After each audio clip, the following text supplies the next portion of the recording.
में पूछा, जिसे उन्होंने अपने सिर पर धारण किया हुआ था। इस पर भगवान शिव ने माता पार्वती को समझाते हुए ये बताया कि सबसे पहले उन्होंने इन मोतियों को उनके जन्म के प्रतीक के रूप में पहनना शुरू किया था। जब जब वो पैदा होती है तो एक मन का उस माला में जोड़ा जाता है। ये सुन माता पार्वती भगवान शिव से पूछती है, मैं हर बार क्यों मरती हूँ और फिर पुनर्जन्म लेती हूँ, जबकि आप तो अमर हैं। इस पर भगवान शिव उन्हें अपने अमर होने की सच्चाई के बारे में बताते हैं, जिसे अमर कथा कहा जाता है।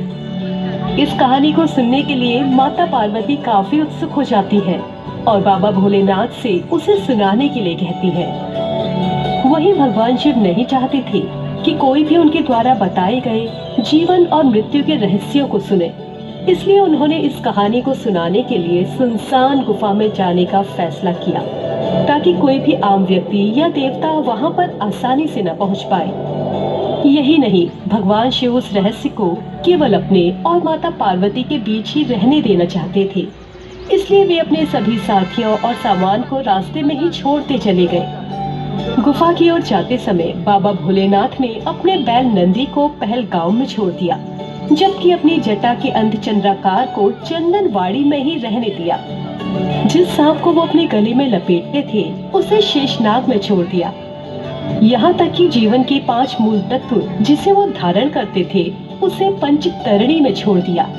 यही नहीं, अपने पुत्र गणेश को भी भगवान शिव ने महागौड़ पर्वत पर छोड़ने का फैसला लिया। ये सारे वही सामान हैं जो भक्तों को अमरनाथ की यात्रा के दौरान रास्ते में मिल जाते हैं। इस कथा को सुनाने से पहले बाबा भोलेनाथ पूरी तरह से ये सुनिश्चित करना चाहते थे कि कहीं कोई जीव उनके द्वारा बताई जाने वाली अमरता की कहानी को सुन न सके। इसलिए उन्होंने कालाग्नि रुद्र की रचना की। इसके बाद उन्होंने कालाग्नि को ये आदेश दिया कि गुफा में आग लगा दे, ताकि किसी भी जीवित प्राणी के निशान वहाँ न रह पाए। जब भगवान शिव पूरी तरह से संतुष्ट हो गए कि अब गुफा में कोई नहीं है, तब वो वहाँ हिरण की खाल बिछे चबूतरे पर बैठ गए और फिर माता पार्वती को अमरता की कहानी सुनाई। कहानी सुनाने के बाद भगवान शिव और माता पार्वती दोनों गुफा के अंदर एक बर्फ लिंग में विलीन हो गए। अमरता की वो कथा उसी गुफा की सीमा में रह गई और फिर उसे अमरनाथ गुफा के नाम से जाना जाने लगा। बता दें, अमर का अर्थ है सदा जीवित रहने वाला और नाथ का अर्थ है भगवान। इस नाम से ही पता चलता है कि ये वो अमर स्थान है जहां भगवान शिव ने अपनी पत्नी पार्वती को जीवन और मृत्यु के रहस्य के बारे में बताया था। हर साल लाखों भक्त इस दिव्य गुफा में बाबा अमरनाथ का आशीर्वाद लेने के लिए आते हैं।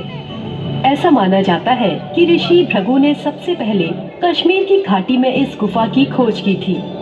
उन्होंने ही स्थानीय ग्रामीणों को दिव्य बर्फ के लिंग के अस्तित्व के बारे में बताया था। जब इस गुफा के बारे में आम लोगों को पता चला तो वे सभी सावन के पवित्र महीने यानी जुलाई अगस्त के दौरान पैदल यात्रा कर बाबा के दर्शन के लिए आने लगे। इस यात्रा की शुरुआत पहलगाम के नुनवान और चंदनबाड़ी में स्थित शिविरों से होती है। फिर शेषनाग झील और पंचतरणी शिविरों में रात्रि विश्राम के बाद गुफा तक पहुंचती है। इस पूरे सफर को ही अमरनाथ यात्रा के नाम से जाना जाता है। अमरनाथ की ये पवित्र यात्रा हजारों लोगों के आय का स्रोत मानी जाती है। साथ इससे कई लोगों की जीविका भी चलती है। हिंदू मान्यताओं में बर्फ का ये शिवलिंग एक प्राकृतिक घटना से कहीं ज्यादा लोगों के विश्वास और शिव के प्रति उनकी भक्ति से जुड़ा हुआ है।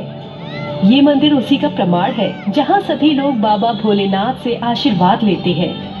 अंत में आशा करते हैं कि आपको अमरनाथ में बर्फ के शिवलिंग के निर्माण की ये कहानी पसंद आई होगी।